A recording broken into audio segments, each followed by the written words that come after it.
in this time that I'm the man in town, that I make double the money. Because once everyone starts hearing my voice and they go, I don't want to use him, he's doing too many ads in town, then you become yesterday's news. So make that money today.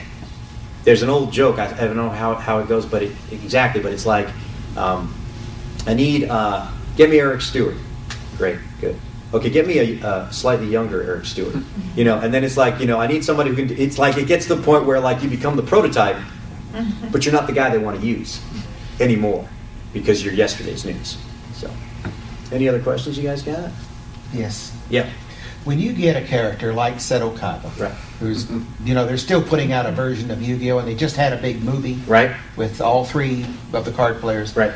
Do you have an automatic, okay, we're doing another Yu-Gi-Oh! Movie, call up Seto Kaiba and get him? Is that a guarantee? Yeah, I thought for that's you? what the guarantee was when you were saying. No. With that stuff, it is based on the production company and budget. If I were in town and the people that I've worked with were producing that movie, I would hope, after working with those people for so many years, that they would call me. But let's say I don't have that many lines, or let's say it's something they could lift from previous episodes and reuse and not pay me, they'll do that. They can do that? They can do that because that's non-union stuff. All that cartoon stuff there's nothing about that protects me.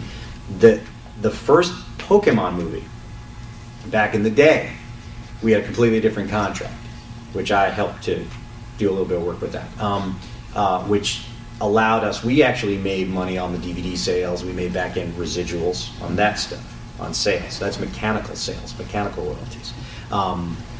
But that's the side of animation that is the abuse side of it, is that you do it, you don't own it anymore. Commercials, if they put that on a shelf for 2 years, I've had people reuse stuff, they've got to then pay. After a certain amount of time, they bring back that commercial, they got to pay the session fee again. So they've got to pay me that $350 as if they brought me back in, and then start kicking in the residuals again. Or if it was a bigger account like Planters where they were holding a guarantee and let's say that was the amount of money they paid me for that guarantee, and then they took me off the account and they want to bring me back on, you go, well, that guarantee money doesn't apply anymore. It's twice that now. You want to reuse that spot? This is what it's got to be. So that's where you can negotiate because you got the union behind you. But that's what happens with a lot of that. And you'll hear on some of the cartoons, and I'm not talking like when they replace the character voice completely. I'm talking about when you'll see an episode or something, you go like, man, that character doesn't sound the same as, he might have been an incidental character, doesn't sound the same as he did 5 or 6 episodes ago. Well, no, see, that's a major character. I'm talking about one that they don't think you're going to catch because they go like, you know what, I've got you coming in to do that main character. Can you just fill in these 3 lines of this incidental because I don't want to have to pay that other actor to come in because I'm already paying you for this hour and you'll just throw those other lines in and I don't have to pay someone twice. So that's how that works. Well, what about like the situation with Ash where you can definitely tell it's about?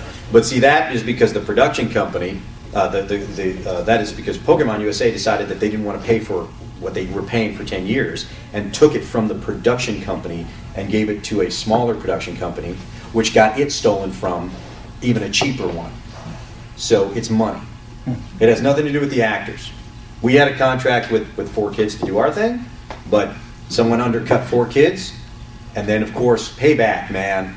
If you want to be a bottom feeder and go and try to undercut somebody, guess what happens? Somebody else comes along and undercuts you. So the studio that does it now stole it from the studio that stole it from 4 kids. So that's how, it's one of those things where there's a great old expression that my father used to say, may he rest in peace. He said, he's the kind of guy that you count your fingers after he shakes your hand. It's like that, like how much do you want to trust those people in those kind of situations? So that's what it is. It comes down to money. It just comes down to money. It's unfortunate because I've said this before at a couple of panels. I have no animosity towards that situation. I worked on that show for 10 years. I helped create some of the, to me, pop icon characters. 20 years from now, 50 years from now, if someone says Pokemon, they're going to be like, oh, I remember that. Whether they know all the details about it, the characters, whatever, it's part of pop culture history. So that's kind of cool to say I was a part of that.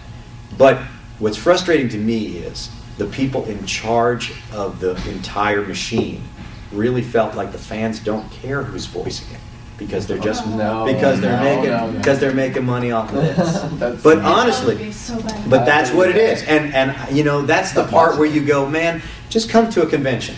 Come to an anime convention, you tell me that these people don't care who's doing the voice. Why do you want me here? If you didn't care who did the voice work, why would you ask Eric Stuart to come by? Why not ask the guys playing Brock now? Why not ask the guys playing James now?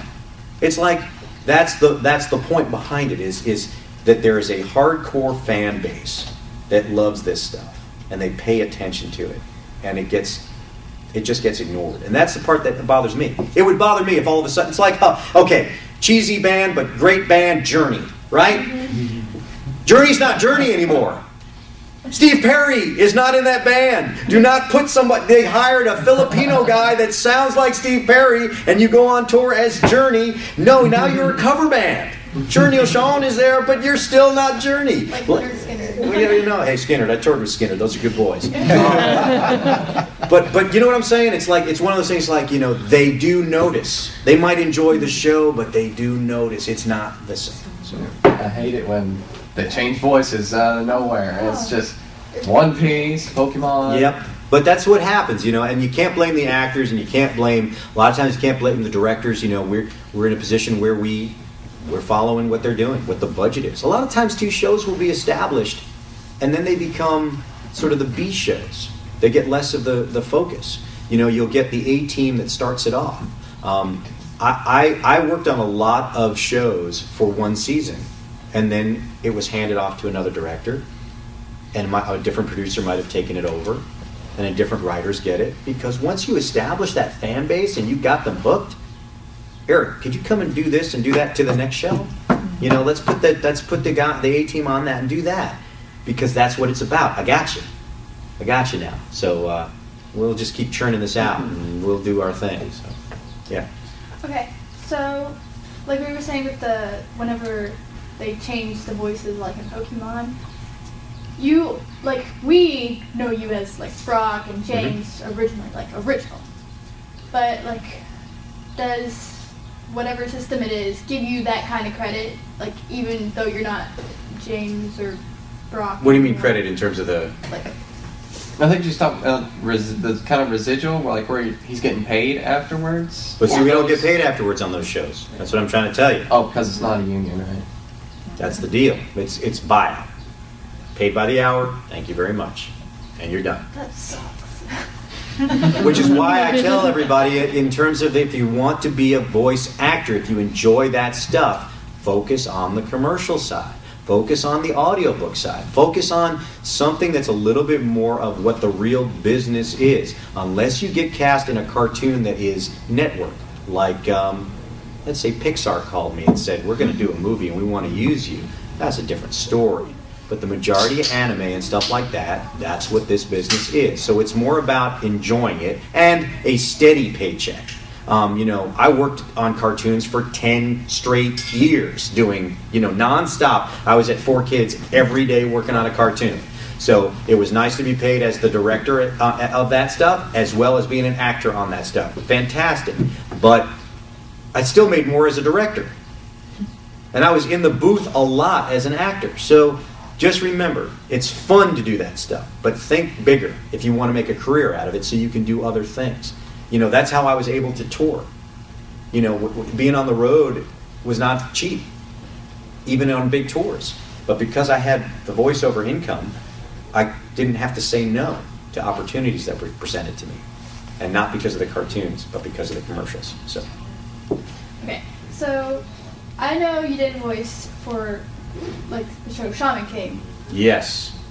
And you probably know more than I remember. I played a very strange character on that. Marco, yes. I read the manga. For any of the animes that you do or did do, have you ever read the mangas and compared? I think I read a little bit of some Yu-Gi-Oh stuff when we first started the show, because we're given what's called a Bible, which is the whole story, as deep as possible in every little detail. And so I wanted to know a little bit about it, because that was the show where 4Kids hired me and said, we want you to direct a new show for us, and this is what it is. So I wanted to be a little bit more familiar with it. But I'm more of a fan, I'm a crazy Batman fan. So I'm much more of a Dark Knight kind of, that's my, graphic novel world. my car is the Batmobile.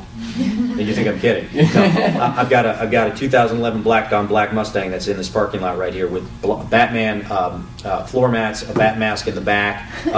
It's a little crazy, right? No, that's not crazy. All right. That's not crazy. No, I know other people that are much more insane I mean, about it's just, and it's called the Batmobile. Like my friends are like, "You taking the Batmobile?" Like that's what we do, right?